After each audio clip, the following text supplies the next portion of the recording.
A century-old murder still hides its truth. Welcome to Fog Casebook. I am your host, Veiler. Share where you're watching. Your words keep this alive. Now the mystery begins. It was on a night of particularly obstinate fog, when even the street lamps wore halos like penitent saints, that the telegram arrived at Baker Street. Though he would deny the value of all else, Dr. John H. Watson never underestimated the expressive power of a hastily penciled message, and he turned the small yellow sheet over twice before handing it to Sherlock Holmes. "From Lestrade," he said, and in a rare state of agitation, if his economy of vowels is any index, Holmes, stretched upon the sofa with his long attenuated frame, oriented toward the fire like a compass needle to the head of a nail, reached for the wire without otherwise disturbing the languid arrangement of his limbs. He glanced once, and the languor dropped from him as a snake casts its skin. "Ah," said he, "we are summoned to the dead, Watson, though the dead in this instance appear to have been patient enough to wait a century for our arrival. Good heavens!" Holmes flicked the paper toward me with the indifference of a conjurer returning a card. The telegram read, "Urgent unsolved murder from 1789. Discovered this evening at Greyhaven House. West India Dark Road, room sealed since George III. Body found also.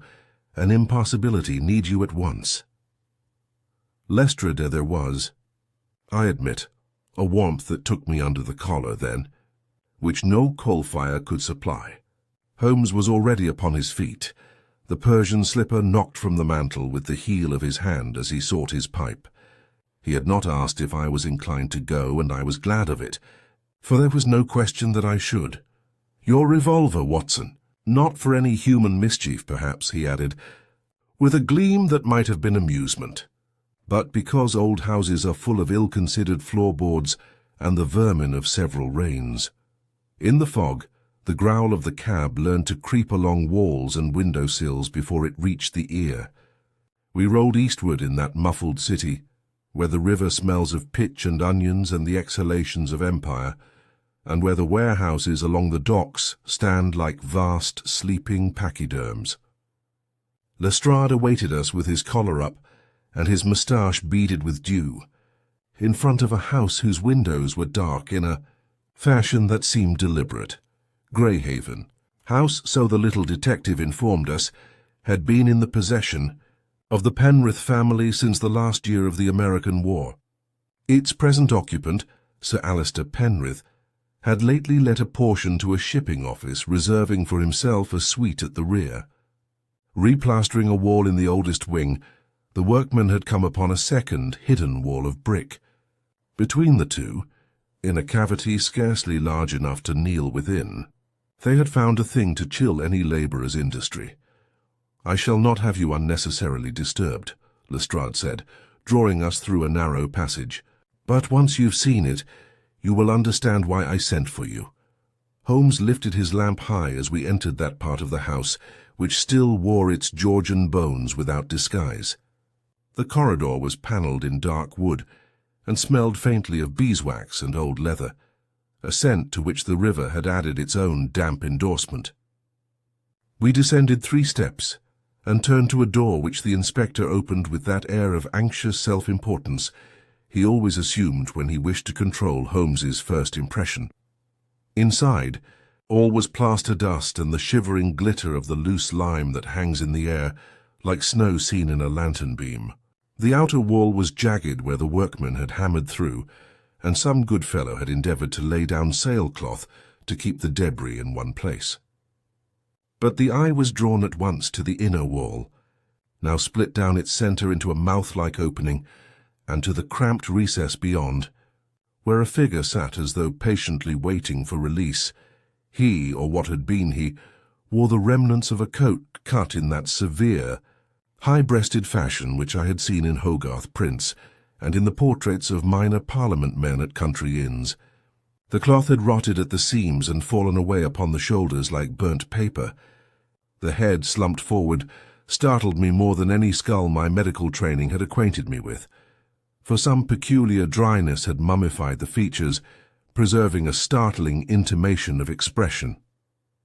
One felt one could almost ask the poor wretch to lift his chin for a better look. About the throat, there was a discoloration such as I had observed once when a sailor had been strangled with a thin cord. But in this instance, there was a puncture low upon the sternum which suggested that some narrow blade, very clean and very sure, had found the heart. Holmes knelt without a word. If he took notice of the cut or the posture, and I do not doubt he did, his first attention was not for the corpse but for the bricks themselves.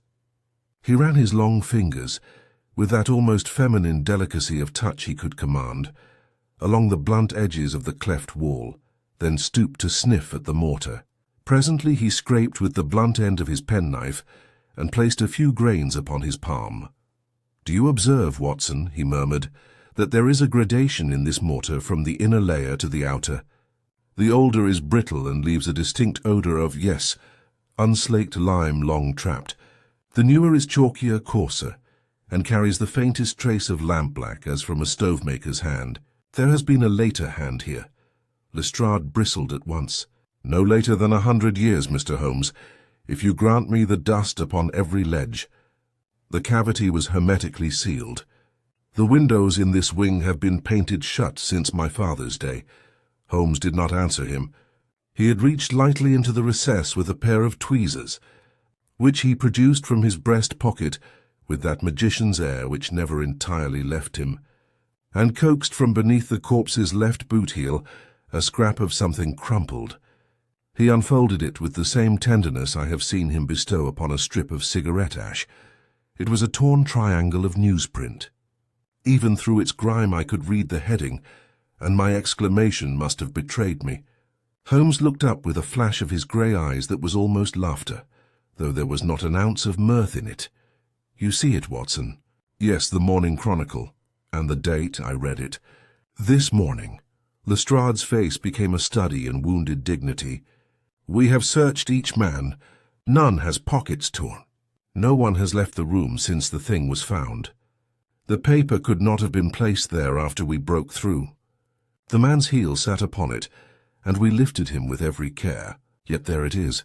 A jest of the devil, I said before I could prevent myself." "Hardly," Holmes replied. "The devil leaves hoof marks, and he is sloppy in his mortar." We learned then, in the clipped phrases which are all an inspector spares when a problem weakens his sense of command, the history that gave this room the power to curdle a man's judgment. In 1789, Sir Percival Penrith, great-grandfather to the present baronet, had disappeared upon an evening when he was known to have quarrelled with his steward about a matter of leases and rents. He had walked from his study with a candle. The housemaid saw him pass the long mirror in the passage. A footman heard the latch of the outer door. He did not return. His shoes were found in the hall, as though he had reconsidered his excursion, and stepped out of them upon the mat, a habit, it was said, he maintained since a fever in youth made tight leathers an irritant.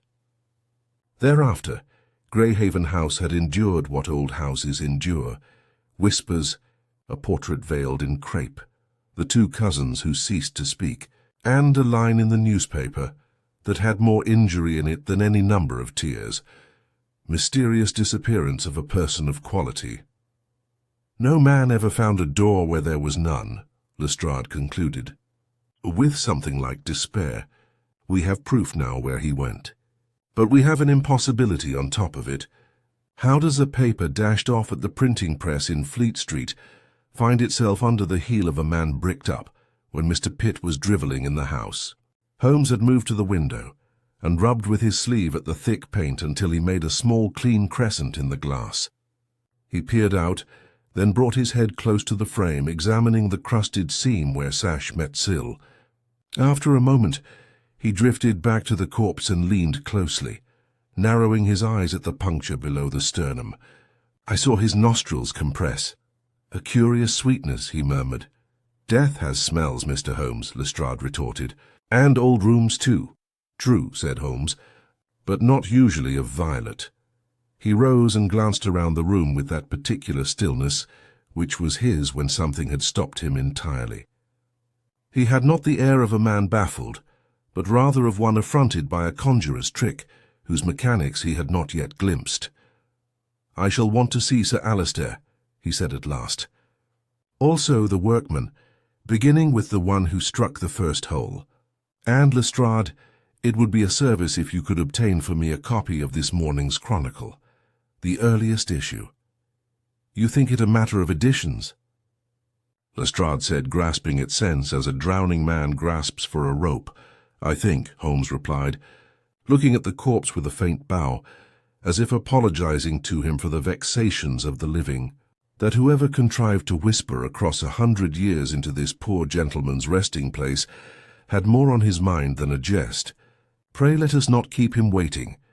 Sir Alistair received us in a withdrawing-room, whose melancholy fabrics had yellowed into a gentility beyond the reach of any laundress. He was a tall, spare gentleman, with the waxen complexion of those who have lived long in libraries, and his right hand worked at a signet-ring in a nervous habit that betrayed him more eloquently than his carefully chosen words. "You will forgive me. Mr. Holmes," he began, "if I appear discomposed. This house has always carried a bruise that one does not show to strangers. Now the bruise is forced into daylight and looks like guilt. It looks like masonry," Holmes returned without unkindness. "We shall see about guilt when we know who handled the trowel last." The baronet's eyelids trembled. "The men belong to Mr. Caleb Muir, an honest foreman as far as I know.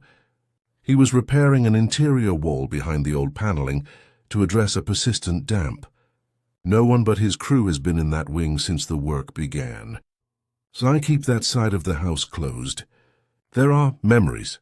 Watson, meaning myself, had seen Holmes conciliate dukes and savage crossing-sweepers with the same thin smile. He gave it now. "The memories will help us if you let them be dull. Facts are never so offensive as emotions think them. Who held the keys?" "Mrs. Greaves, our housekeeper. The workmen were admitted each morning and locked out at noon for their dinner. The shipping office uses the front rooms. They have no access to the back corridor where my ancestor—" His voice thinned. "We Penriths have always believed Sir Percival left the house after that quarrel and was taken by footpads near Limehouse. There was, you see, a rumour that he maintained. Oh, a woman, perhaps, or a debt beyond decency." Holmes regarded the ceiling as if the cracked rosette meant to confess. "Rumours age badly, Sir Alistair. They grow beards and change their names. We will talk with Mrs. Greaves and Mr. Muir at once." The housekeeper came as summoned. A small fortress of black bombazine, chin like a latch, eyes that had known every stare-by sound for 30 years. She answered crisply, hands tucked into her apron as if the pockets contained her principles. "The wing was shut tight, sir. I dusted the panelled corridor on Tuesday last, before the men began. The windows are painted since before my time, and the sashes nailed when the painters did not trust their own work. I kept the keys on a ring on my belt. If any paper crept into a brick hole before Mr. Muir struck it, then the angels pushed it." "Angels are rarely fond of printer's ink," Holmes said, and his glance slid to the bunch of keys at her waist. "Two large, one small. The small for the service door. For the cupboard on the landing, a linen press. The two large are for the wing door and the back stair. That is all. Very good. We shall try our fortune with Mr. Muir." The foreman awaited us in the lower passage, a compact fellow with honest mortar under his nails and a dislike of officialdom ground into his face by years of contracts. He removed his cap as a concession to the house rather than to its visitors. "I put my hammer where I saw the bulge," he told us, with the bluntness of his kind. "We were taking off the old lath to replaster, when I found a patch that rang dull. I tapped, it gave back a whisper. I sent young Tom for the inspector at once. No man laid a hand inside till the yard came." Lestrade nodded glumly. "That is true. We opened the seam under my eye." "Who among your men smokes?" Holmes asked, deceptively idle. Muir's gaze sharpened. "None in a gentleman's house, sir. Outside I take my pipe. Young Tom will sniff at a woodbine when his mother isn't looking. And you, Mr. Muir, have at some time worked on stove flues or ranges." Your thumb bears a polish I associate with blacklead. A bit of everything during the winters, Muir admitted. Lampblack finds its way where it is not invited, Holmes said to me, as if I had expressed the thought first. He turned back to the foreman. Your hammer. May I see it? It was produced, a well-kept mason's hammer, whose peen had recently kissed iron with force. A faint bluish crescent told as much. Holmes weighed it, then peered at the edge as if numbers were engraved there, invisible to any other eye. You struck at shoulder height first, then lower, he remarked. Your second blow met less resistance. Aye, the middle courses were softer. Old mortar, Muir said. Holmes's nostrils quivered with that odd sensitivity that had so often embarrassed a murderer. And in the air violet. Tell me, Mr. Muir, have you or your men used any scented preparation? Pomade, perhaps? The foreman flushed. We're not footmen. Holmes waved away the indignation as beneath notice. Quite. That leaves the house. We return to the room of discovery. The dust had settled into a thin suede upon every ledge, and in it, Holmes found what dust always promises, the linear record of small betrayals. He knelt where the window met the sill, and laid his finger with the satisfaction of a chess player seizing an open file. You see, Watson, a break in the paint seal, a hair's breadth, along 6 inches of sash. Someone ran a knife here not more than a week ago. The dust lies unbroken elsewhere. Here it is bruised into a grey smear. Lestrade, who had come to resent anything that resembled sorcery, scowled at the sash. The painters leave gaps. Painters are lazier artists, Holmes returned, and their lines wobble. This is straight as a maxim and twice as cutting. Note, too, the faint trace. Ah! He lifted his finger and held it close beneath my nose. There was indeed a sweetness perceptible above the stale exhalations of plaster. Something powdery, like the breath of a bouquet kept too long in a parlour. Orris, he said, the root of the iris, often used to fix a perfume, particularly violet. Our intruder keeps his vanities in a jar, or she does. She, Lestrade echoed. Permit the pronoun its liberty, Holmes murmured. We shall put it in the dock later if it misbehaves. He turned then to the poor relic in the recess. With infinite care he examined the puncture at the sternum, and his brows made 2 rigid marks across his forehead. He did not probe, but the mere posture of his head was enough to remind me of too many battlefields. A long, thin blade, I ventured, entered at an angle, clean to the heart. A stiletto? Perhaps. Or something meant for finer work than killing. The strangulation mark, however, is older than the puncture. One can see the puckering where the skin dried under a constriction. Our man was compressed, then silenced, twice. Why? Belts and braces, Lestrade said with grim humour. Or rehearsal and performance, Holmes answered, his eyes brightening. One act to frighten, another to conclude. Observe, too, the shoes removed in the hall, the tradition said. Yet these have the smear of our modern dust upon the soles. They were shod after we broke the wall. Lestrade made a reflex motion as if to swear. We lifted him entire, heel and all. Just so. And under the heel, the Morning Chronicle.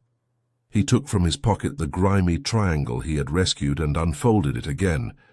Our paradox insists upon itself. Lestrade, your man with a bicycle waits for orders. Send him for the earliest edition of this morning's Chronicle and for any errata bills issued since dawn. Tell him also to ask, in a manner that will not alarm them, whether a gentleman or lady with a foreign accent purchased a large number of copies at the first light. Foreign? Holmes smiled thinly. Orris, Watson, is a taste we share most often with our neighbours across the Channel.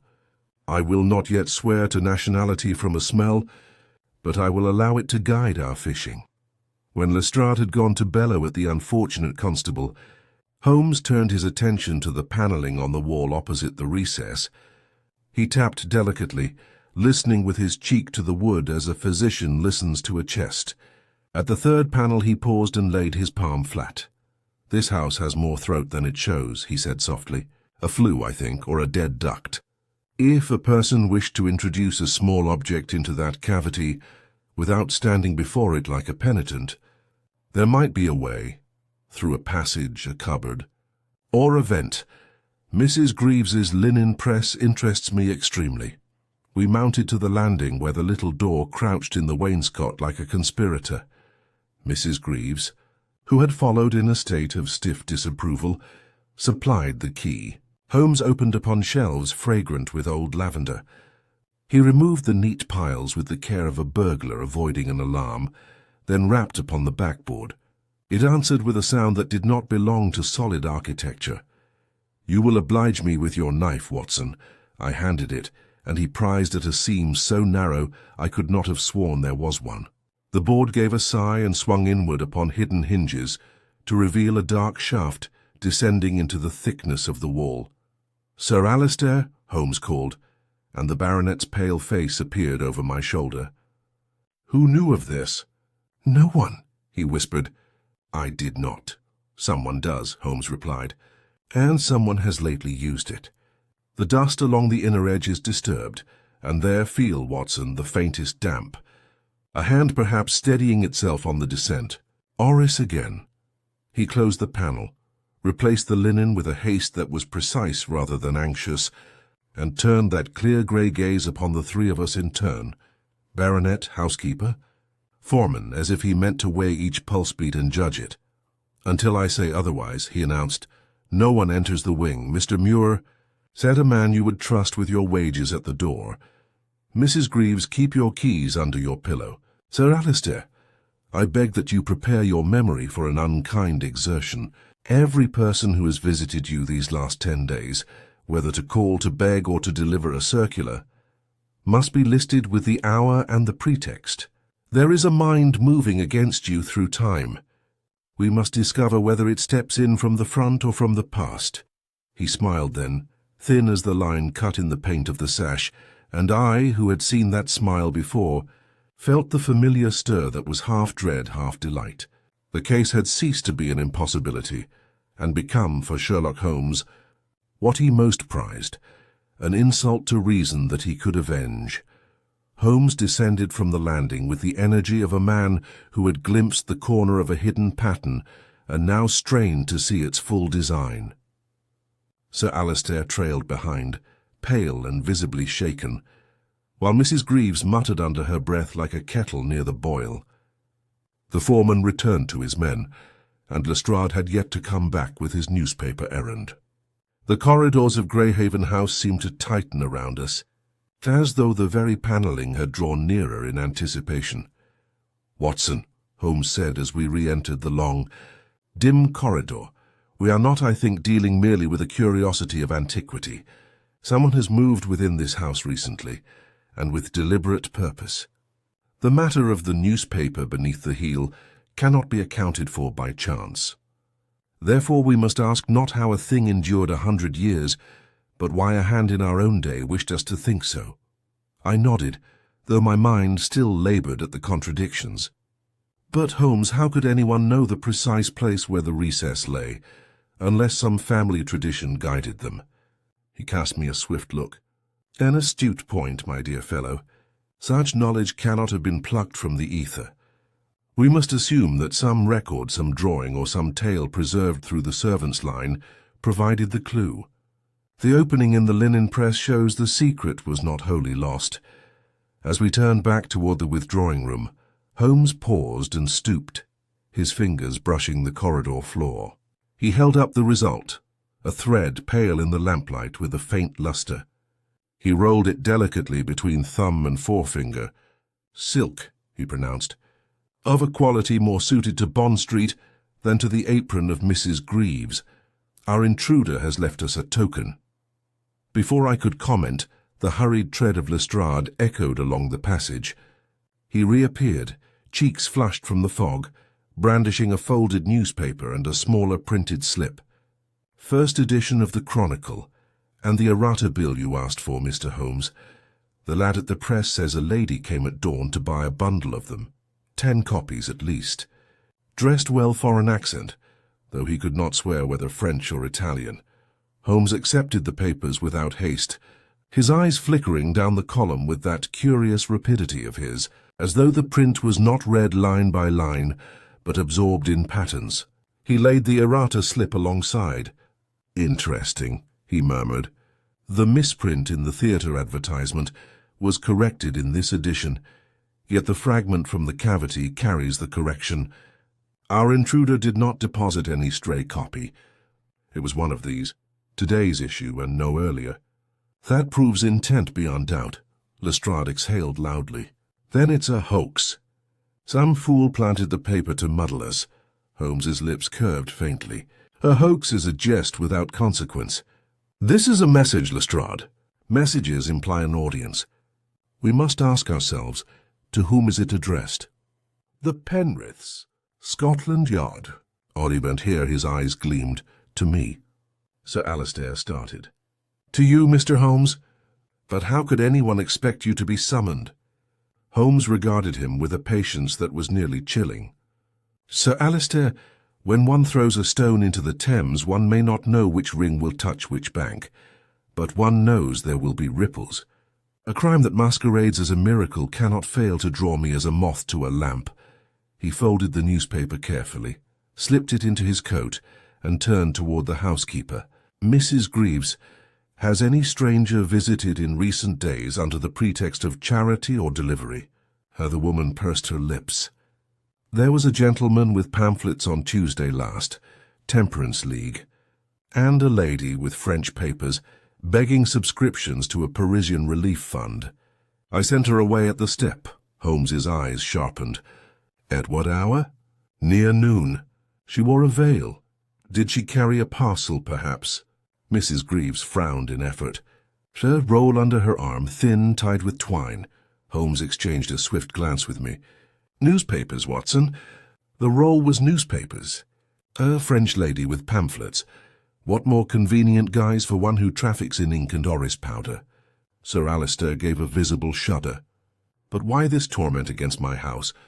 "That," Holmes said, "is the one thing our visitor has not yet told us. But she will if she is pressed."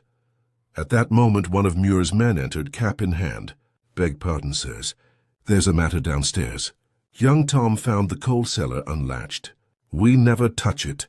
It's kept bolted." Holmes's head came up like a hound catching scent. "Show me." We descended by a narrow stair to the cellars, which smelled of damp and soot. The bolted door in question stood ajar, the rusted iron latch bent as though forced by leverage. Holmes examined it with his magnifying lens, then crouched to the floor where small fragments of coal were scattered.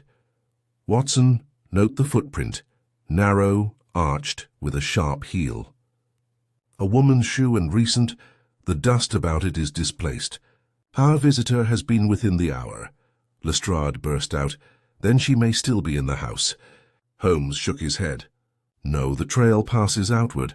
See where the dust thins toward the yard. She has slipped away, but not without leaving us another clue." He bent and retrieved a sliver of thin wood lying beside the coal heap. It was no more than an inch in length, yet in the lamplight I discerned a curious stain upon it. "Watson," he said, handing it to me, "your medical eye."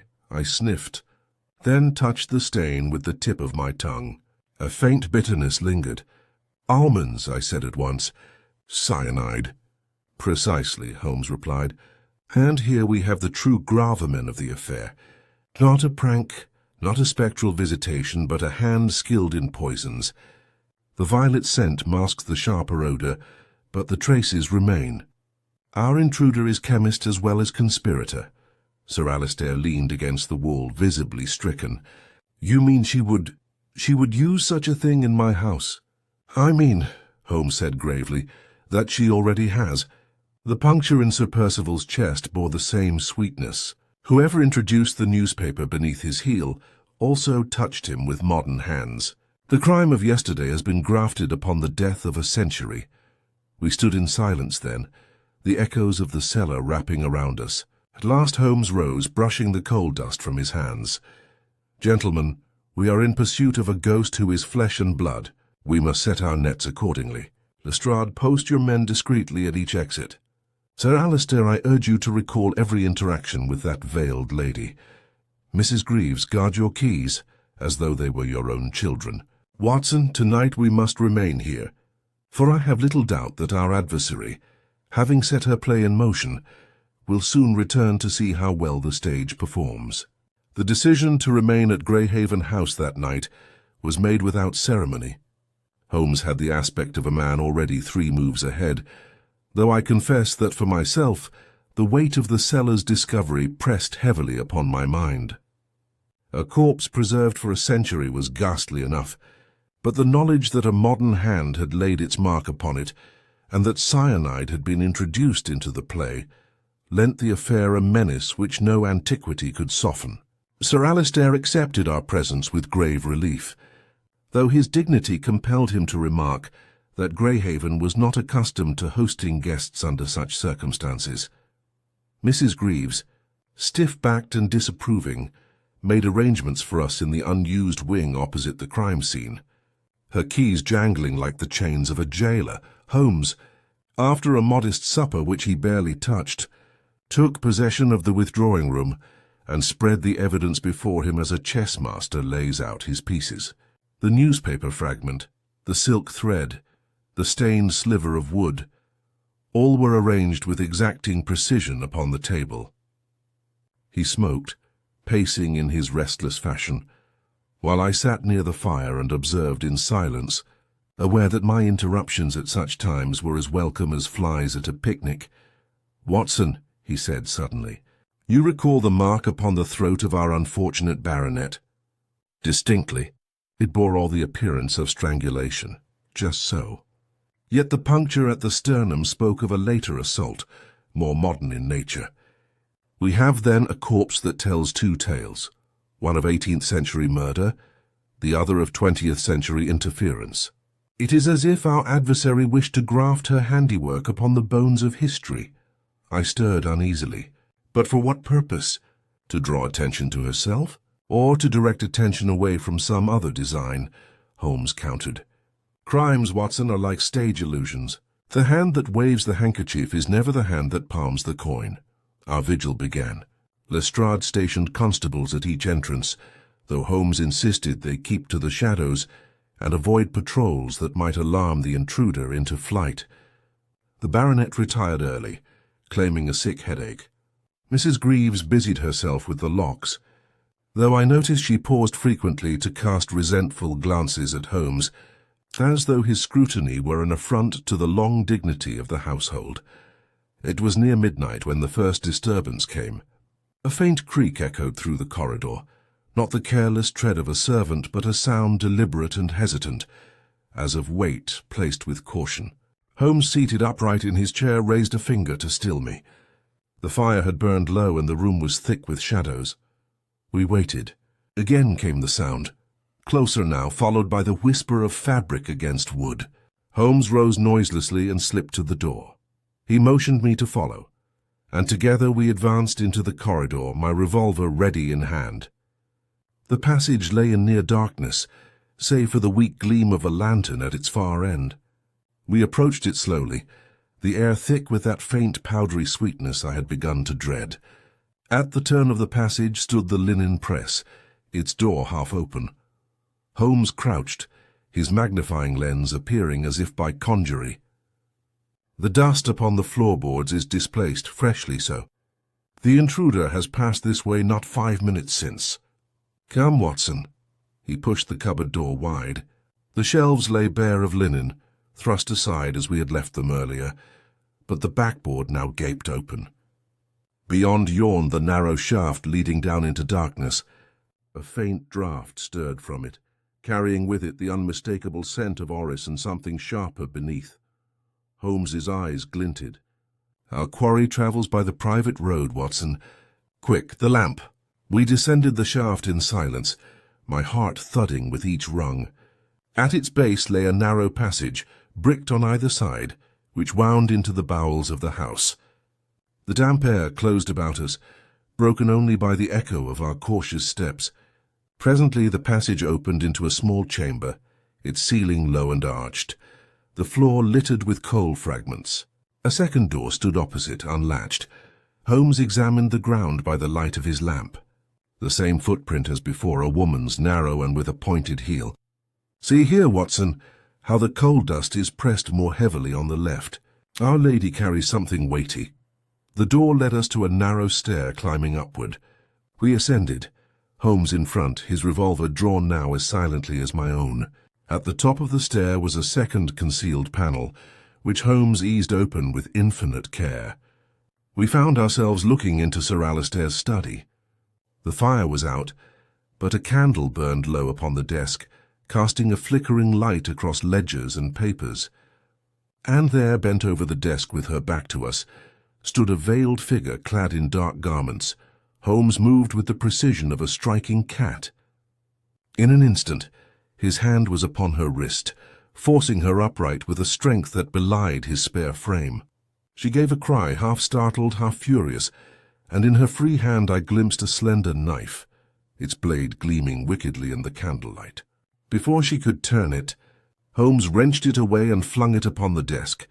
"Watson," he said calmly, though his eyes burned, "permit me to introduce you to the lady whose perfumes and pamphlets have lately disturbed Greyhaven House." The intruder struggled, but Holmes held her firmly until Lestrade, summoned by the commotion, burst into the room with 2 constables at his heels. The veil was pulled aside, revealing a pale, sharp-featured woman of indeterminate age, her eyes dark with defiance.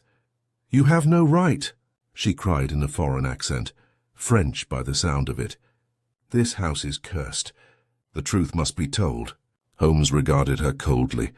"Truth, madam, does not enter by coal cellars at midnight with a vial of poison and a stiletto.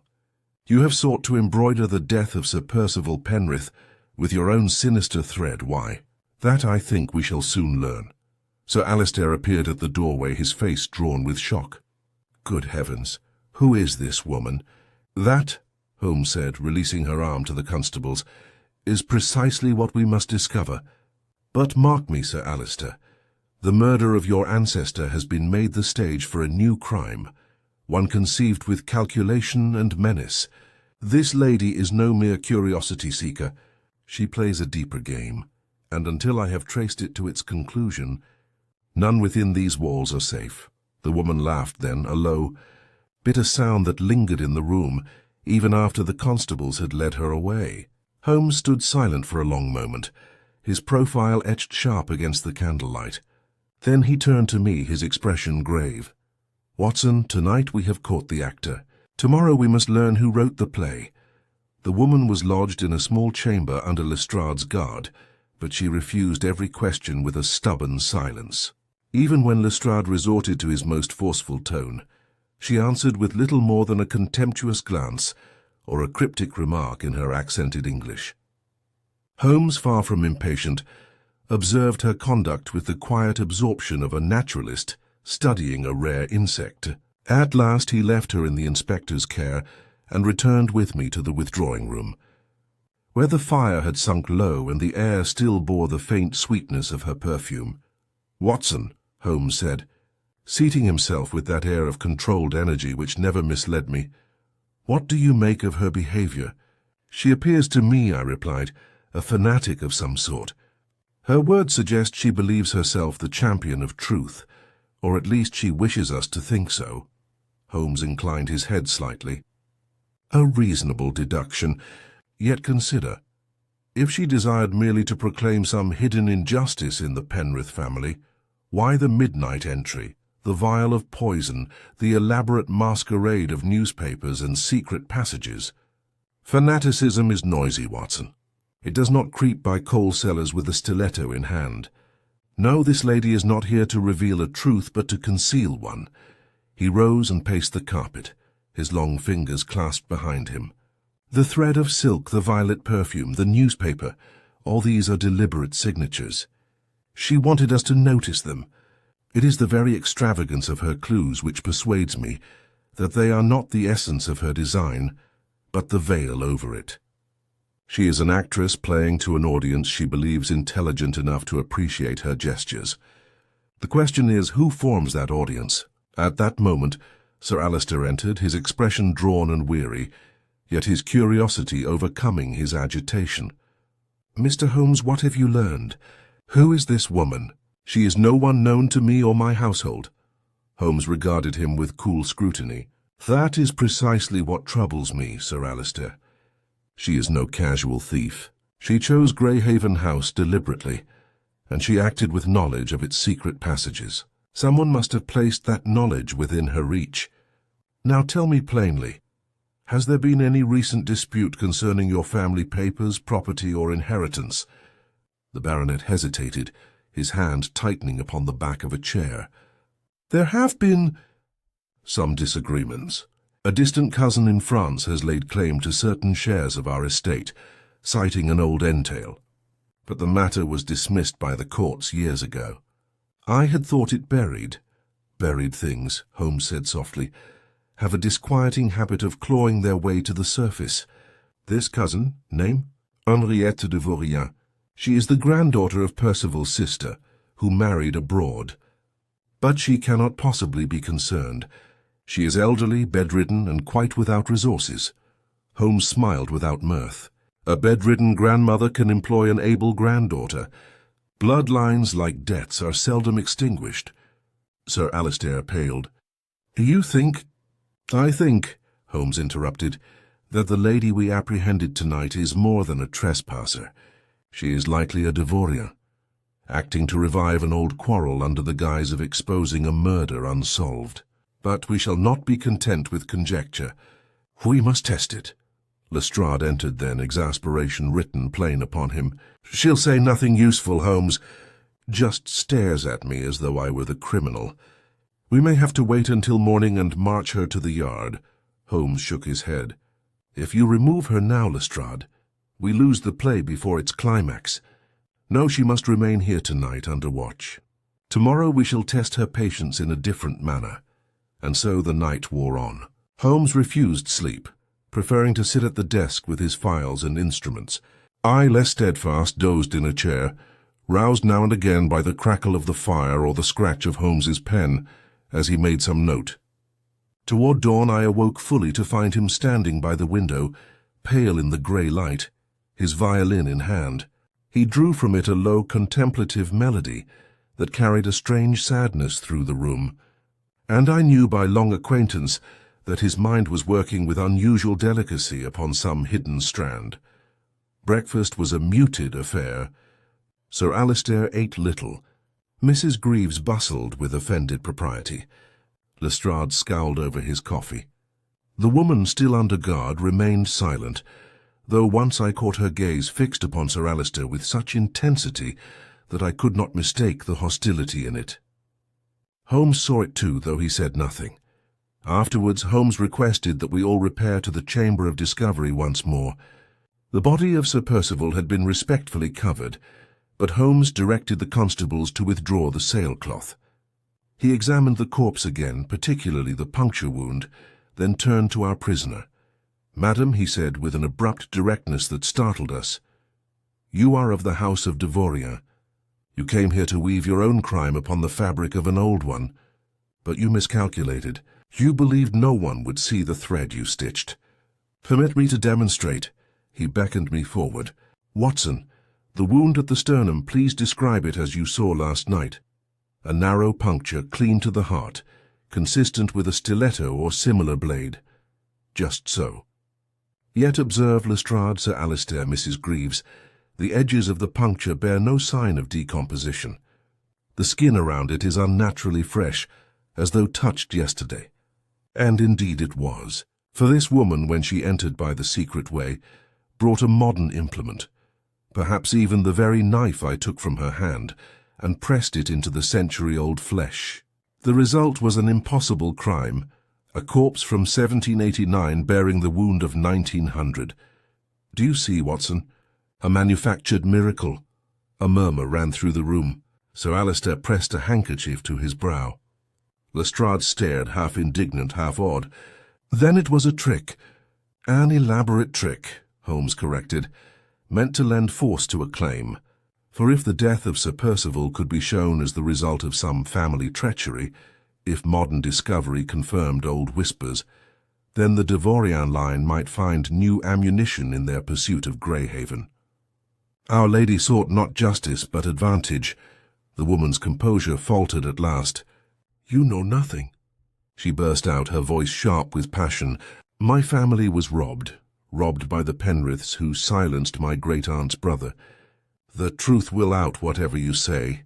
Holmes bowed slightly, as though acknowledging a performance. "Truth is seldom served by forgery, madam. Your hand betrayed you, the perfume, the newspaper, the puncture, all too fresh, all too deliberate. Had you been content to let the bones rest, no one would have suspected. But vanity is the thief of cleverness." She sank back into her chair, trembling with rage or despair, I could not say. Sir Alistair looked both relieved and deeply shaken, as though a shadow long hovering over his house had suddenly taken human form. Holmes, however, was not yet satisfied. He raised a finger. "One puzzle remains. Why poison? The sliver of wood stained with cyanide. Why bring such a weapon if her only intent was theatrical? No, there is more here, Watson, something darker. She did not come merely to meddle with a corpse. She came prepared to make another." At these words a hush fell upon us all, for the meaning was plain. The woman had not only sought to embroider an old murder, but perhaps to commit a new one beneath our very eyes. And who then was the intended victim? That question, grim and immediate, now pressed upon us with all the force of dread. Holmes's last words had the effect of a draught upon a fevered patient. They cleared the air only to leave us shivering. Sir Alistair, whose hand had strayed again to the signet upon his finger, dropped it as if stung. Lestrade swore softly, and glanced toward the door where the constable kept watch over our captive. Holmes's gaze, however, did not move to the prisoner. It had fixed itself upon the writing table in Sir Alistair's study, where the night before we had surprised the veiled intruder. "You keep your correspondence here?" he asked. Sir Alistair nodded. "Bills, tenants, the shipping office, all of it. Mrs. Greaves lays the Morning Post here at 8. I answer them after breakfast." Holmes approached the desk without touching it, the way a naturalist approaches a nest. The candle we had found still guttered in its socket, a thin lake of wax hardened around the stub. Beside it lay a bundle of unsealed envelopes and a small pot of gum with a wooden splint thrust into it. Holmes bent and inhaled delicately above the paper. His nostrils drew in, then compressed with a look I had learned to dread. "Oris," he murmured. "And beneath it, our other friend." He flicked a glance to me. "Watson, do you perceive a faint crystalline sheen along the flap of this topmost envelope?" I leaned close. There was indeed a minuscule glitter where the gum darkened the paper, as if frost had traced a line there. "I see it. Now the gum pot," Holmes said, lifting it by its rim with his handkerchief and setting it in the center of the blotter. With the care of a surgeon, he removed the splint. Our sliver from the coal cellar had a stain indistinguishable from this. The lady's work table was not underground. It was here. Sir Alistair made an involuntary movement toward the chair, and Holmes's hand flashed up, arresting him with a single finger. "Pray do not sit, Sir Alistair. You have, I think, a habit of sealing your own letters." "Why, yes. I am old-fashioned in that. And in haste you moisten the flap with the tongue rather than trouble yourself with the pot?"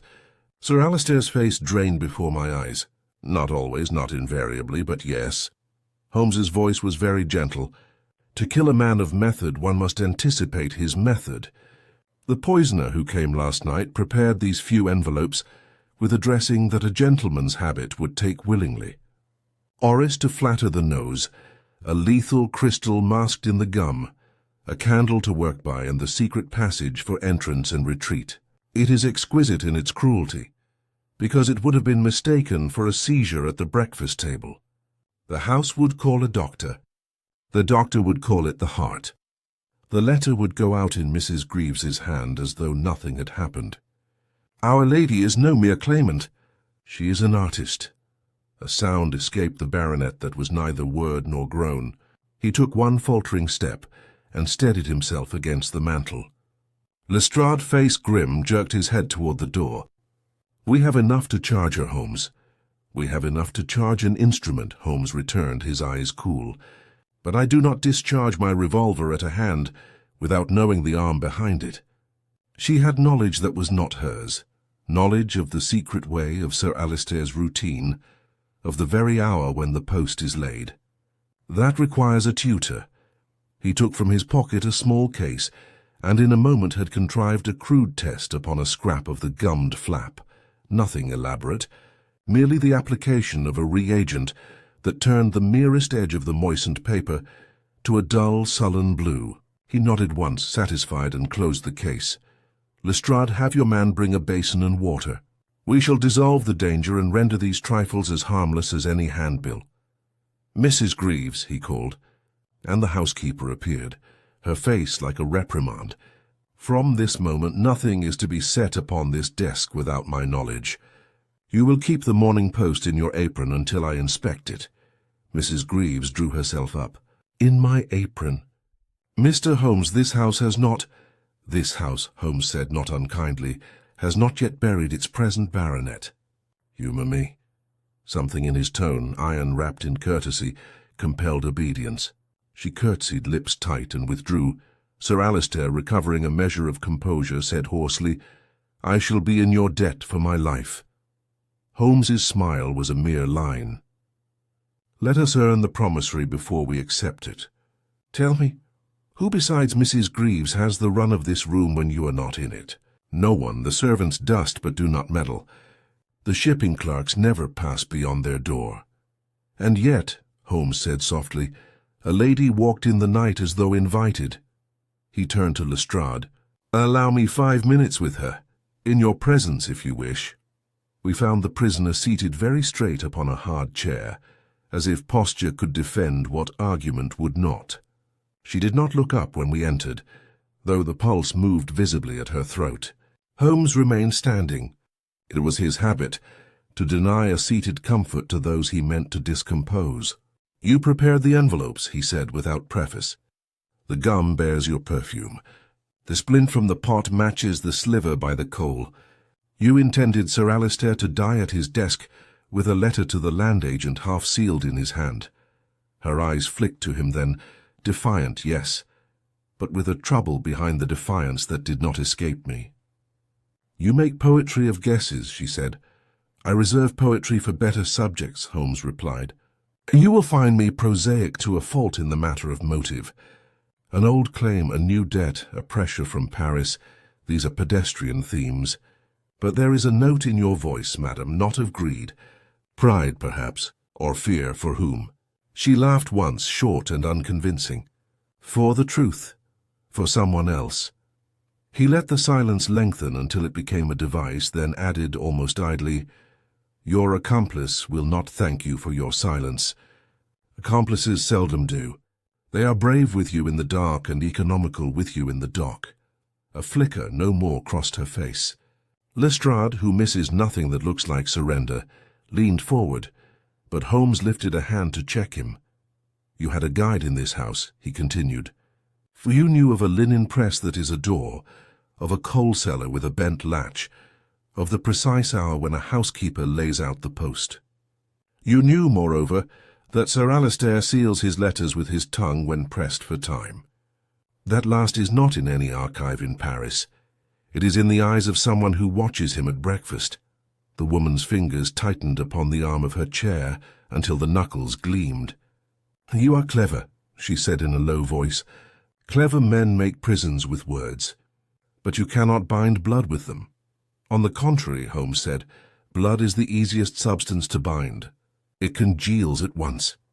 He turned away as if bored, then back again with the suddenness of a door blown open by a gust. "Who put the key to Greyhaven in your hand? Was it the foreman whom you bribed, or the housekeeper whom you shamed, or the gentleman whom you hate?" The blow went home. She bit her lip hard enough to leave a trace of colour. "I hate him," she whispered. "I hate him for what his house did." Holmes's voice softened, not with sympathy, but with accuracy. "Then you did not come for money." "You came to right a wrong as you conceived it, by adding another. The tragedy with zealots is not their zeal. It is their arithmetic." He stepped back. "Very well. You shall have time to calculate, and I shall have time to prove. Lestrade, be so good as to move her under guard to a room with a window that looks upon the back court. Place a man in the court as well. If she smiles, ask him who just walked by. When we returned to the study, I could not contain myself. Holmes, have you any particular person in mind? You fire pistols into the dark and expect the echoes to arrange themselves into names. He stooped to the hearth, and with the poker tapped twice upon the iron grate. Names, my dear fellow, are the last luxury of proof. But consider our facts. Someone scraped the paint of the sash in the discovery room. Someone cut a private road through the linen press, and that someone had the strength to bend an old latch. Yet the feat was small. Our lady fits one part and not the other. Therefore 2 persons have moved as one shadow. Mr. Muir, I ventured. He knew the wall, he has lampblack on his thumb, and he respects no latch. Mr. Muir's honesty sits ill with conspiracy, Holmes said. But honest men have sons. He straightened, the grey of his eyes brightening. No, do not run for the door, Watson. We shall not accuse the innocent by flinging their names about like ash from a grate. We shall invite the guilty to name themselves. He turned to Sir Alister. You will do exactly as you have always done. That 8 Mrs. Greaves will bring your post under my eye. You will sit at your desk and reach for an envelope, hesitating as if uncertain whether to use the gum. You will then ring for hot water and seal with a sponge. You will look up through the window toward the back court as if idly. And you will remark quite audibly that you must send for your lawyer to discuss the Devoryan claim at noon. Loud enough for a person in the corridor to overhear. Sir Alister blanched. A decoy? A mirror, Holmes corrected. Criminals admire themselves too much not to gaze. If there is an accomplice within these walls, the prospect of Sir Alister alive at noon in a lawyer's office will be intolerable. He or she will force the conclusion earlier. We shall be ready with different gum upon the envelope and a different reception at the door. Lestrade's mouth compressed into a line that was almost a smile. The trap, then. Holmes's look had in it the glint I had seen before great arrests. A clarification, he said. The truth is already here. It merely requires arrangement. He moved to the window and with his fingertip drew a small circle in the fogged pane, as if marking the face of a clock. Let us see, he added half to himself, who cannot bear to wait for 12. At a few minutes before 8, the house resumed its brittle routine as if nothing had stirred the night. A thin winter light pressed at the windows. The fog lay like a second skin upon the panes. I watched Sir Alister take his place at the desk with an obedience that did him credit, though I could see the tightness at his mouth. Holmes stood by the jamb, outwardly inattentive, his eyes hooded. Lestrade kept to the passage with a constable posted at either end. The house itself seemed to listen.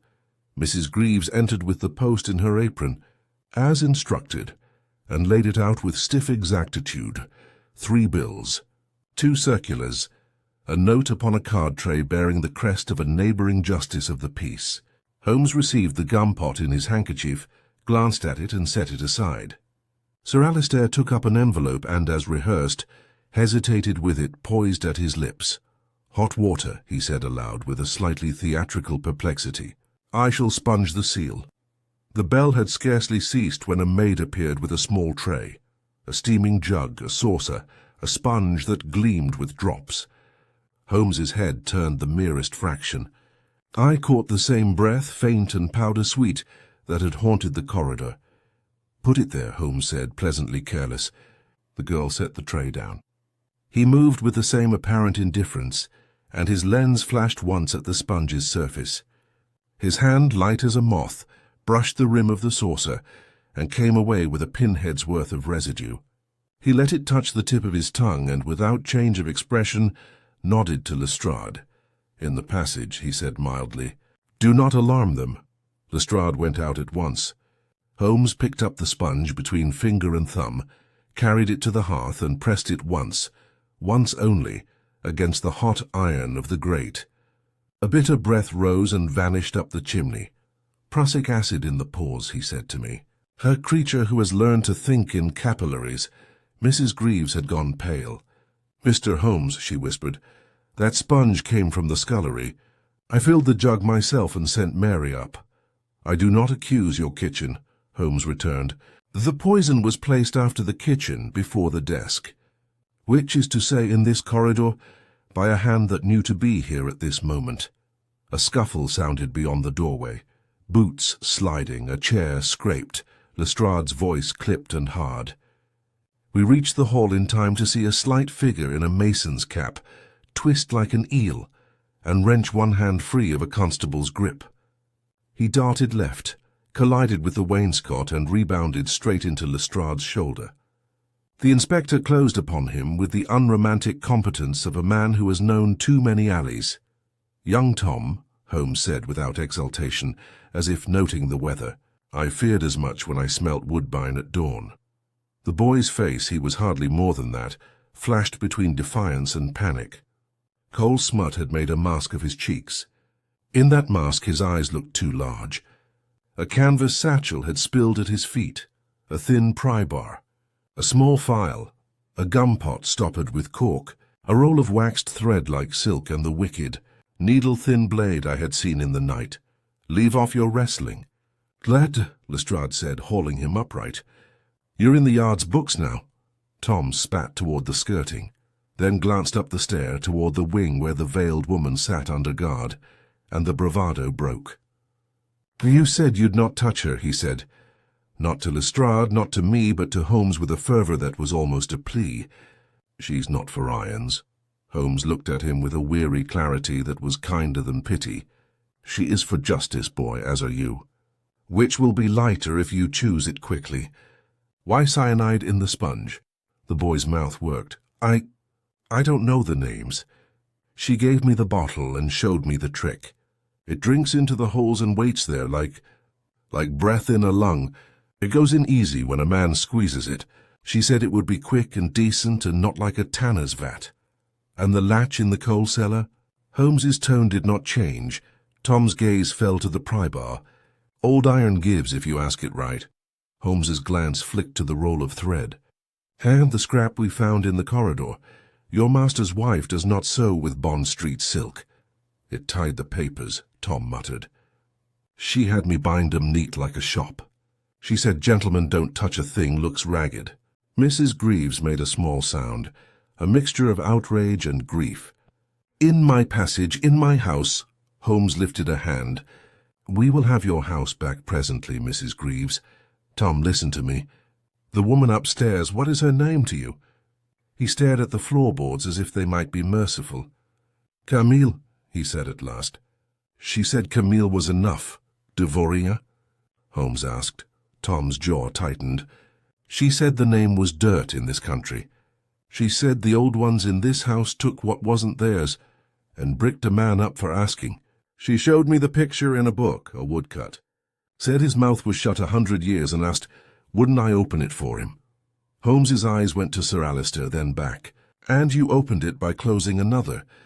Did Mrs. Greaves tell her when the letters came?" "When the house slept. When the scullery girl crossed the passage with a tray." The housekeeper drew herself up with a sudden, terrible dignity. "I told no such villainies." Holmes inclined his head. "No, Mrs. Greaves.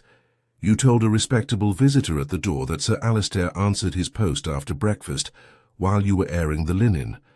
You told a pamphleteer for the Temperance League that the back staircase was kept bolted after noon. You told a lady who asked after a subscription that the old wing was shut save when workmen were within. You told the truth, and truth in the wrong ear is as deadly as any tincture. Do not flay yourself for that. Preserve your vigilance for those who listened." A flush rose and fell beneath the housekeeper's starch. Tom's shoulders sagged. "I never meant," he began, and could not finish. Holmes's voice softened. "Meaning is a poor rope when you have crossed a river. Tell me, did Camille know of the secret in the linen press before you came, or did you show her?" He swallowed. "She knew where to tap. Said there were houses in Paris with throats in their walls, and England stole its tricks from the continent, same as it stole our men. I found the hinge when I wiped the shelf. She smiled like she'd guessed a riddle and told me to bring lampblack to soften old mortar. Lestrade grunted. That puts you fair inside it, my lad. The boy's head came up with a flash of the earlier defiance. She said it were for history, to put the name right. She said no one would be hurt if we only showed... He stopped at the look Holmes gave him. It was not scorn, but something colder. You brought a knife, Holmes said. Tom's eyes skittered to it. She said the old wound would be dry and a touch would bring it up pretty for the papers. He looked at Sir Alister then, and I saw shame finally strip the boy bare. The sponge, she said it would be quick. She said he'd never feel it.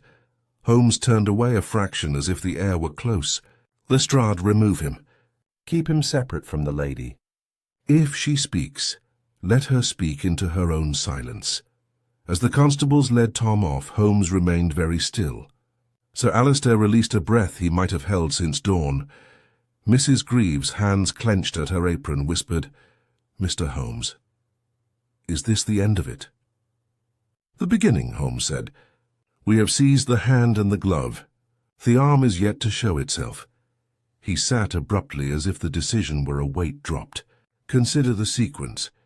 The newspaper under the heel, the sash scored, the secret way used, the envelopes prepared, the sponge exchanged at the precise moment, a boy in the passage to do the coursework. All this arranged by a woman who, for all her cunning, is new to this country and to this house. There is a mind beneath hers, a mind that does not risk the cellars, that does not smell of orris, that knows the Penrith archives where a quarrel slept and could be waked.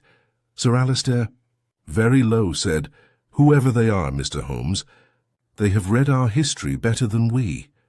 Holmes's gaze travelled to the portrait over the mantel, a narrow-faced gentleman in a powdered wig whose eyes followed one unpleasantly. History has its authors and its editors. I should like, before luncheon, to see the late Sir Percival's papers. Not the copies in your strong-box, the originals if they exist. Lisa's letters, that quarrel with the steward you mentioned. Also any private diaries kept by the ladies of the house. Men conceal their intentions in accounts. Women in needle-books. Mrs. Greaves found her voice. There are trunks in the attics. I have dusted them since my first year. The keys are in my keeping. Then, if you please, Holmes said, rising at once, we shall tax your stewardship once more. He paused at the door and added, almost abstractedly, Watson, do you recall the mark about Sir Percival's throat? The constriction older than the puncture? I would know who in this house a century ago had hands to bind and a reason not to kill outright. You think he was strangled and then interrupted, Holmes said, a sudden light in his eye. No, redirected. If Camille is the actress and the boy the stagehand, somewhere there is a director who has studied the first performance in 1789 and chosen to restage it with amendments. Let us see what the original script says. We followed Mrs. Greaves up the back stair, past the linen press that now seemed indecently candid, to the dust-dark attics where the trunks lay like old battleships in a fogged harbour. Holmes stood for a moment among them, head tilted as if listening for the creak of old hinges telling their tales. Then he took the ring of keys from Mrs. Greaves with a little bow, and selected one by touch alone. Let us begin, he said, and the lock turned with a sound like a secret, speaking after 100 years. The first trunk yielded only the detritus of a long household, mourning bands gone brown with age, lengths of lace that sighed to the touch, a child sampler pricked in uneven alphabets, and packets of letters tied with ribbon, whose colours had faded into a common dusk. Holmes moved as if in a well-practised laboratory, turning, sniffing, weighing with fingers rather than scales. He rejected 3 bundles swiftly, paused at the 4th and opened it with the care one gives to an eggshell. Lady Penrith's hand, he said. See, Watson, the small forward ear of the G, the economy of ink, the dates neat at the upper right in a faded violet. Violet? I echoed. He smiled without humour. Violet water was the fashion of that decade among the better sort. The scent endures in paper, as linen keeps the press. Read this. He passed me a thin journal, its pasteboard covers mottled. The entries written in a clear, restrained feminine hand, bore dates about the summer and autumn of 1789. I read snatches aloud while Holmes ransacked a second trunk under Mrs. Greaves's watchful distress, August. 11. Sir Percival displeased by Mr. Vale's accounts. He spoke of rents ill-collected. There was high colour in the word dismissal. I am in terror of quarrels. Vale? I said. The steward? Holmes returned absently. Common name for a man who stands at the bottom of a hill. I read on. September 3rd. My sister-in-law's importunities. Mr. Julius argues Percival spends where he should invest. He affects a pious economy that has no candle at home. I write this wickedly and burn it, yet I do not. September 19th. A gift from Paris, a ribbon of French make, most curious, from Mr. Julius's friend, a Lyonnese gentleman. I protested at the expense. He swore it cost nothing. Being a sample for trade, I paused. Ribbon! Holmes's head lifted. Describe it. A violet cord so smooth it seems liquid silk, hardly thicker than twine, to tie a lady's hat or a gentleman's queue. Holmes's eyes narrowed to slits. Continue. October 2nd. Percival spoke bitterly with Mr. Vale again. The house is uneasy. Bess the maid says she smells my violet water, in the lower passage where I have not been. I chid her for impertinence in thinking scent walks of itself. I looked up. The attics felt suddenly nearer, the dust a tangible presence in the throat. Holmes, the scent endures, he said. In paper, in wood, in memory. Go on. October 12th. This day a scene grievous to my heart. My husband with a candle, Julius at his elbow, Mr. Vale pale as if bled. I heard the word security. Percival was not himself. After, I found a length of violet cord missing from my work-basket. Bess denies knowledge. I am ashamed to write it, but I dread my own house. I turned the page. The next entry was cramped, blotched, as if the hand shook that held the pen. October 13th. Percival is gone. They say he went out by the hall. The shoes, oh, this foolishness of shoes, stood at the mat as he left them often. Julius speaks of footpads. Mr. Vale trembles like a hare. I am not comforted. There were no more entries that year. We stood very still, Holmes, Mrs. Greaves, and I, listening to the voice of a dead woman whispering through paper. Holmes took the journal from me and held it a moment to his face. When he lowered it, there was something like pity in the hard planes of his features. Violet, he said softly, not oris to flatter a modern crime, but the old simple water. The house remembers. Mrs. Greaves crossed herself with a little furtive motion, surprised at herself after she had done it. It is wicked to say, sir, but I never liked that portrait. She glanced uneasily toward the stair, meaning I knew the narrow-faced gentleman above the mantel. Holmes had gone to the second trunk. Within lay ledgers in the stiffer, more crabbed hand of a steward, bills for lime and brick, a receipt from one Jeremiah Dack, mason, for repairs to the inner wall adjacent the south corridor, dated 3 weeks after Sir Percival's disappearance. A narrow strip of vellum, docketed in a precise legal hand, noted by order of Mr. Julius Penrith, in the interest of consolidating the old south wall. He placed the papers upon the lid as one sets out specimens. The steward had cause. The brother had opportunity. Both had perhaps motive. But who had hands? Mr. Vale, I ventured. Vale quailed, Holmes said. He trembled like a hare, says Lady Penrith. Hares rarely strangle stags. A cord like liquid silk is a subtle weapon, narrow, strong, and without the vulgarity of rope. Who would have access to it? A woman, or a man who frequents women's baskets? Julius brings the cord from Lyon. The cord vanishes. The mark about the throat is fine and deep. We begin to hear a phrase. He returned to the first trunk, rummaged, and drew forth a small work case of green morocco. Within lay needles, scissors, and at the bottom, tucked like a secret, 2 inches of violet cord, frayed at the end as if cut hastily. He held it up. Even the dust did not dull its sinister prettiness. Feel, he said. I pinched it between forefinger and thumb. It was as smooth as water, with an odd waxed slickness. I had a swift, unpleasant image of that cord drawn tight upon living skin. Lady Penrith kept a remnant, Holmes murmured. She could not write what she feared, but she kept what she knew. Sir Alister, who had stood aside in a silence more eloquent than any protest, spoke hoarsely. "Mr. Holmes, if my ancestor, if Julius—" Holmes lifted a hand. "We accuse no graves before we have tried the bones. But the ledger and the receipt tell a plain story. A wall strengthened where no crack showed, at a time when a man was gone and a house needed to forget. Find me anything, Mrs. Greaves, in these trunks that touches Mr. Julius's private dealings, letters outside the steward's, a tradesman's account with a Paris agent, for example. The housekeeper who till then had hovered like a conscience surprised me by plunging in with the zeal of a newly deputized constable. After some minutes, she produced a packet sealed with black wax brittle as sugar. Holmes eased it open. Inside were 3 letters on heavy, expensive paper, bearing a watermark, 2 in French, 1 in an English hand that made the hair at my nape stir. The watermark, Holmes said, angling the sheet to the light, is the device of a lion manufacturer, Delorme. Julius did not lie about his sample. The English letter, he read it aloud. "Sir, as to your inquiry regarding the effect of compression upon the larynx by a fine ligature, I can attest that a silk cord leaves a mark less apparent after some days than a rougher instrument. If the body be constrained otherwise, the sign may be mistaken. I do not recommend such means save in extremity. Your obedient servant, Sir K. Surgeon." He handed it to me.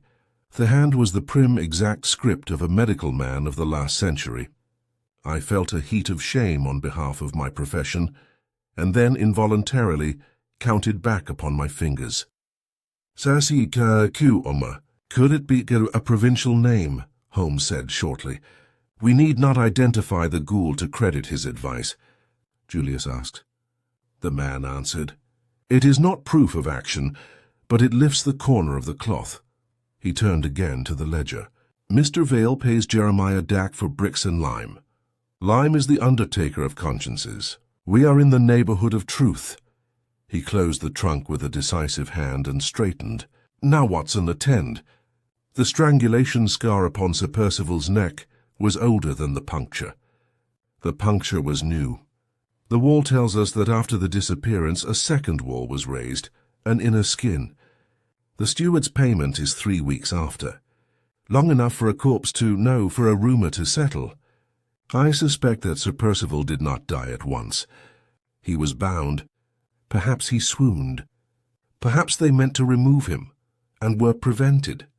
Something turned a threat into a murder. Who had cause to hasten an end? The man who would inherit Julius, or the servant who feared the law Vale? Who had the instrument handy? The one who had borrowed the violet cord. "But the brickwork," I said. "A gentleman does not lay bricks. No, he orders them." Holmes's eyes had gone distant. When they returned, they were very clear. "I think there is a place in this house where the first cord may still lie, Watson. Not as evidence, time has had it, but as habit. Men who do wickedness put away their tools where their hands remember." He led us down from the attics, with a speed that made Mrs. Greaves puff.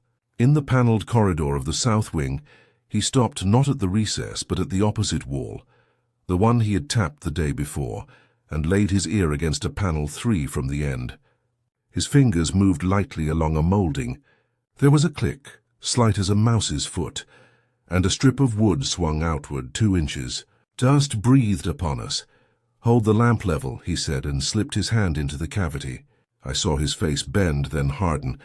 When he withdrew his hand, it held a small knotted length of violet cord, blackened by time, stiff as if with an old message. "Lady Penrith's remnant had a twin," he said. "This is no theatre property of Camille's." I could not repress a low exclamation. Sir Alister gripped the wainscot with both hands, as if it might flee. Holmes examined the knot with his lens. A sailor's finish upon a dandy's cord. A curious marriage. Vale was a riverman by birth. I have seen his name in a parish list. Julius brings the ribbon. The two together fashion a garrote. There Lestrade is your hand and your tutor, 100 years apart. And today's tutor? Lestrade demanded, fighting disappointment at villains beyond his jurisdiction. Today's knows the archives, Holmes said. Today's knows where trunks sleep and which keys rest where. Today's kept his shoes out of coal dust and his fingers out of orris. He is a man who advises, not a man who does. He does not creep by the cellar. He knocks at the front and is admitted. He leaves his card on a tray. He tells Sir Alistair what? To settle the Devorien claim quietly, to avoid scandal, perhaps after a little demonstration persuades him he is vulnerable. Sir Alistair started. The card this morning, the Justice of the Peace. Mr. Harrow, who has arranged matters before. Holmes's expression did not change. We shall receive Mr. Harrow with all the courtesy that injustice deserves, if it is he. It may yet be your solicitor, who has custody of your papers and a fine nose for pressure, or a clerk who reads when his master naps. I do not shoot at bushes. I wait for game. He looked toward the window where fog made a weak light. In it, his profile had the austerity of a coin. But the next and last act is nearly due. We have published to the House that you will meet your lawyer at noon. Someone who cannot afford noon will advance the clock. At that instant, there came the subdued ring of the front bell, followed by the measured tread of Mrs. Greaves toward the stair. Holmes's face sharpened as a blade does when it tests a hair. Watson, he said, low and quick, you will stand behind the study door. Lestrade the passage. Sir Alistair, sit at your desk and look like a man who has written to cancel an appointment. Smile if you can. We shall see, he added, and the old chill delight ran under his words. Who comes to keep it early? The noon light had grown fuller in the study, spilling across the polished desk and the scattered papers that had borne witness to a century of secrets. Camille sat quietly, her veil removed at last, revealing the sharp, weary face of a woman who had acted under the weight of both familial grievance and calculated instruction. Sir Alistair remained at his desk, a bundle of nerves slowly unwinding, while Lestrade and his constables kept a discreet distance, understanding at last that the unravelling of this mystery required observation more than intervention. Holmes stood by the window, fingers lightly touching the pane, as if he could read the story written in the frost and fog beyond. He turned at last, eyes bright and resolute. Sir Alistair, madam, and gentlemen of the household, he began. The threads of this affair are now fully visible, and it is my task to weave them together so that the truth stands bare. He gestured toward the secret passages, the coal cellar, and the hidden recess in the linen press. First consider the foundation. Sir Percival Penrith's disappearance in 1789, bound by circumstance, suspicion, and the treacheries of a household steeped in secrecy. The apparent disappearance was compounded by restraint and concealment. Over a century later, the house itself became the stage for a modern mimicry, a reenactment designed to expose truths, settle grievances, and, if left unchecked, to harm the living. Camille shifted slightly. Holmes's gaze rested on her without reproach, but with penetrating clarity. You, madam, were the actor. Entrusted with precise knowledge, you navigated the passages, handled the letters, and followed the instructions given to you. Your aim was the recovery of the Devorien claim, and your methods were both ingenious and dangerous. You acted under guidance, yet your choices, your courage and skill have made you accountable. He turned toward Harrow, standing in the doorway with an expression of forced neutrality. And you, Mr. Harrow, were the director.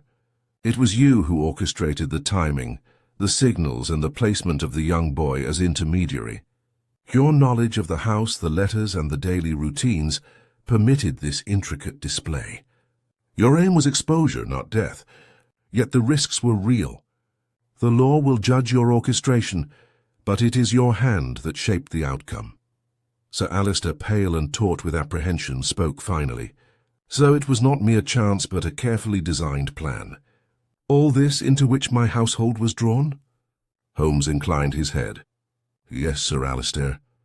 What appeared as an impossible crime, a century-old corpse bearing the mark of a modern hand, a poison and a hidden message, was not a miracle, but a stage upon which skill, timing, and psychology intersected. Each element, the violet cord, the cyanide-laced sponge, the newspaper under the heel, the secret passages, even young Tom's reluctant service, was intentional, calculated to compel revelation. All led to this moment, and now the truth is revealed.